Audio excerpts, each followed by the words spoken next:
കാറ്റ് വടകരയിലെ UDF-ന്റെയും RMPയുടെയും പ്രവർത്തകന്മാരുടെ മനോവീര്യത്തെ കെടുത്താൻ, വിജയാഹ്ലാദത്തെ കെടുത്താൻ നിങ്ങളുടെ സ്ട്രീറ്റ് ലൈറ്റുകൾ ഓഫാക്കിയത് കൊണ്ട് സാധിക്കില്ല എന്ന് ഞങ്ങൾ ഒരു വട്ടം കൂടി ഓർമ്മിപ്പിക്കട്ടെ.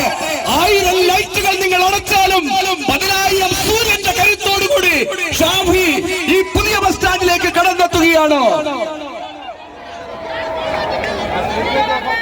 മുഴുവൻ സുഹൃത്തുക്കളും മൊബൈൽ ലൈറ്റുകൾ തെളിച്ചുകൊണ്ട് സ്ട്രീറ്റ് ലൈറ്റുകൾ ഓഫ് ചെയ്ത ആളുകൾക്ക് മറുപടി നൽകാമെന്ന് ഷാഫി 1000 സൂര്യന്റെ ജാലയോടുകൂടി പുതിയ ബസ് സ്റ്റാൻഡിലേക്ക് കടന്നു വരുമ്പോൾ 1000 മൊബൈലുകൾ തെളിച്ചുകൊണ്ട്, ആയിരക്കണക്കിന് 10,000-കണക്കിന് മൊബൈൽ ലൈറ്റുകൾ തെളിച്ചുകൊണ്ട് സ്ട്രീറ്റ് ലൈറ്റുകൾ ഓഫ് ചെയ്ത കപട ഇടതുപക്ഷക്കാരന് മറുപടി നൽകി സൂര്യ തേജസ്സിനെ വരവേൽക്കാൻ തയ്യാറാവുക.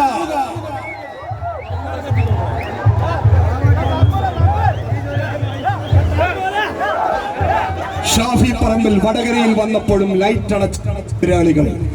ലൈറ്റ് അണച്ചതുകൊണ്ടോ കാഫിർ പ്രയോഗം കൊണ്ടോ വർഗീയത കൊണ്ടോ ഒന്നും വടകരയെ തളർത്താൻ കഴിയില്ല. വടകരയിലെ മതേതര മനസ്സിനെ, പ്രതിബദ്ധമായ ജനസാക്ഷിയെ, ജനമനസ്സിനെ തോൽപ്പിക്കാൻ കഴിയില്ല. സ്ട്രീറ്റ് ലൈറ്റുകൾ കൊണ്ട് തോൽപ്പിക്കാമെന്ന് പറയുന്നവർ വ്യാമോഹിക്കുകയാണ്.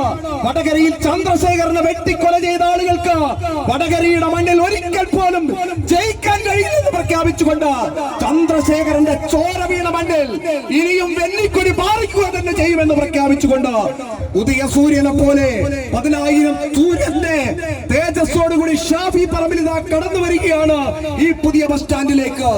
എത്ര വെളിച്ചങ്ങൾ കെടുത്തിയാലും 1000 സൂര്യന്റെ തേജസ്സോടുകൂടി ഷാഫി വിജയിക്കുക തന്നെ ചെയ്തു. ഇനിയും ജ്വലിച്ചു നിൽക്കും. നിങ്ങളുടെ തെരുവ് വിളക്കുകൾക്ക് കെടുത്താൻ കഴിയുന്നതല്ല ഷാഫിയുടെ പ്രഭയെന്ന് വിഡ്ഢികളുടെ ലോകത്ത് നിന്ന് നിങ്ങൾ തിരിച്ചറിയുക.